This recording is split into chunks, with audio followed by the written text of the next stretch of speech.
చివరి 2 సంవత్సరాలు అయితే మాత్రం వారిద్దరూ కూడా చంద్రబాబు నాయుడు గారు, పవన్ కళ్యాణ్ గారు, అలాగే చంద్రబాబు నాయుడు గారి కుమారుడు లోకేష్ నాయుడు గారు వాళ్ళ బూటకపు ఆరోపణలతో విపరీతమైనటువంటి తప్పుడు ప్రచారం చేయడం జరిగింది.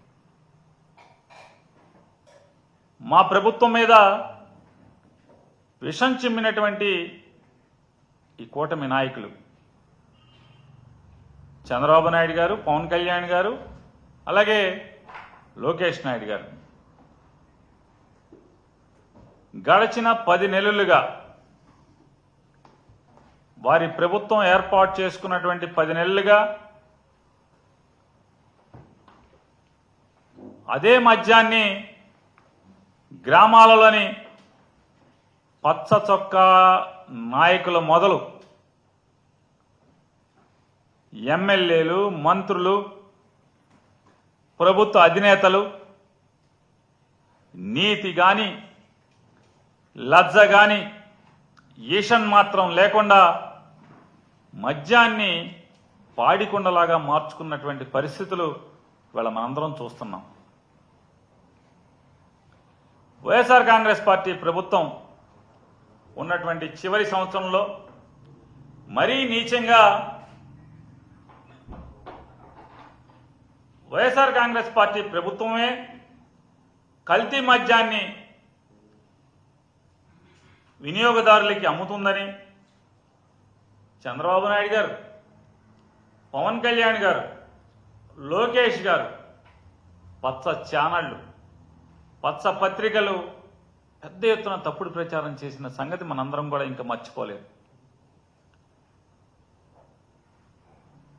మరి నిజంగానే వారు చెప్పిన మాటలు లేదా వారు చేసినటువంటి విషపు ప్రచారమే నిజమైతే వైఎస్ఆర్ కాంగ్రెస్ పార్టీ ప్రభుత్వం దిగిపోయేప్పటికి జూన్ మాసానికి అంటే అప్పటికే అంటే చంద్రబాబు నాయుడు గారు, పవన్ కళ్యాణ్ గారు అధికారం అంటే పొంది అధికారాన్ని చేజిక్కించుకున్న తర్వాత అప్పటికే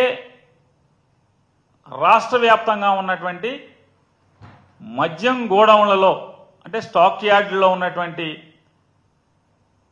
మరి మద్యాన్ని అంటే మీరేమో తప్పుడు ప్రచారం చేస్తారు, విష ప్రచారం చేస్తారు, మేము కల్తీ మద్యం అమ్మామని చెప్పని. మరి అదే కల్తీ మద్యాన్ని అదే మా ప్రభుత్వంలో ఉంచినటువంటి నిల్వల్ని మీరెందుకు అమ్ముకున్నారు? మీరెందుకు వినియోగదారులకి లేదా మద్యం వినియోగదారులందరికీ దాన్ని ఎందుకు అమ్మారు? అమ్మకూడదు కదా. మరి ఏం చేయాలి? శాంపిల్ తీశారా? ల్యాబ్కు పంపించారా? టెస్టులు చేశారా? ఇది కూడా లడ్డూ కథేనా? తిరుపతి లడ్డూ కథేనా? అంతే కదా. 14 లక్షల అప్పులు ఎలాగో తిరుపతి లడ్డూలో పంది కొవ్వు ఎలాగో ఈ మద్యం అంటే కల్తీ మద్యాన్ని వైఎస్ఆర్ కాంగ్రెస్ పార్టీ ప్రభుత్వం వినియోగదారులకి అమ్మింది అనేది కూడా అంతే సత్యం అనేది వాస్తవమే కదా. మీరేదైతే బూటకు మాటలు, తప్పుడు ప్రచారం అధికారం లేనప్పుడు చేశారు, అధికారం పొందిన తర్వాత కూడా పలు విషయాల్లో చేస్తున్నారో ప్రజలు గమనిస్తున్నారు కదా. మరి నిజంగానే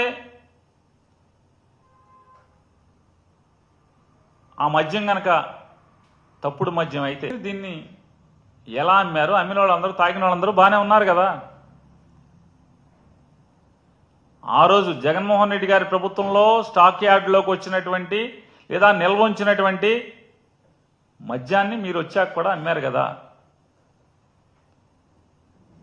పరీక్షలు చేయించరు, చేయించాలి కదా. మీరు నిజాయితీ పరులైతే, మీరు నిజం మాట్లాడుంటే కనుక చంద్రబాబు నాయుడు గారు, పవన్ కళ్యాణ్ గారు మీరు ప్రమాణ స్వీకారం కంటే కూడా చేయక ముందే 4వ తారీఖు గెలిచారు.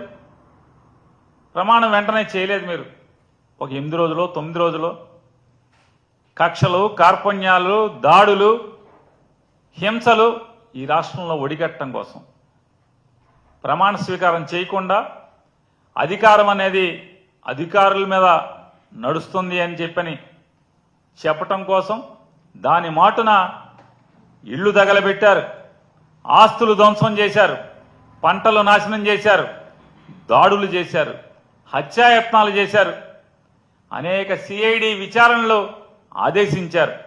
మరి దీని మీద ఎందుకు ఇది కల్తీదా కాదా అనేది ఎందుకు శాంపిల్ టెస్ట్ చేయించి విచారణ చేయించలేదని చెప్పనేది నేను ప్రశ్నిస్తున్నాను. మీరేదైతే తప్పుడు ప్రచారం చేశారో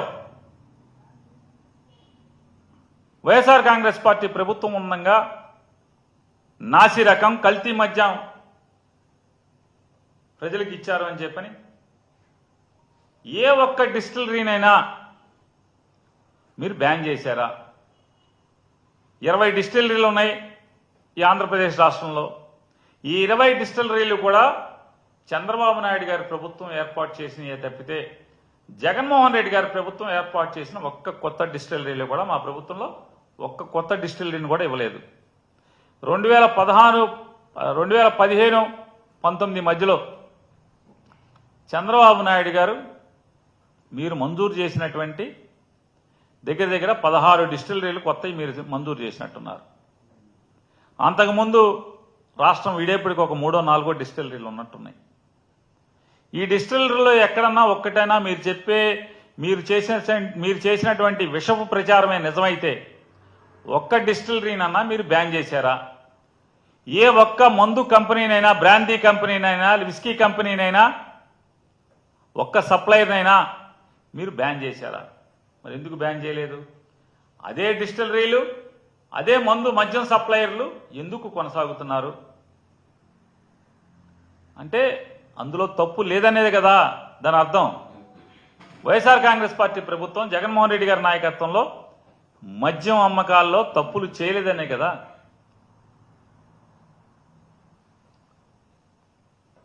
ఆంధ్రప్రదేశ్ రాష్ట్రంలో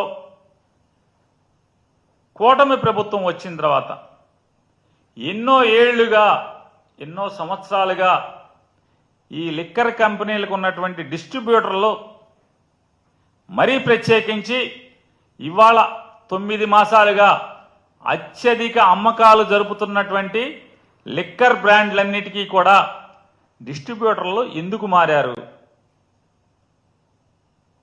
మారారు?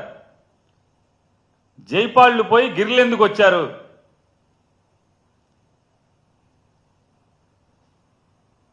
ఎలా వచ్చారు? ఎందుకు వచ్చారు?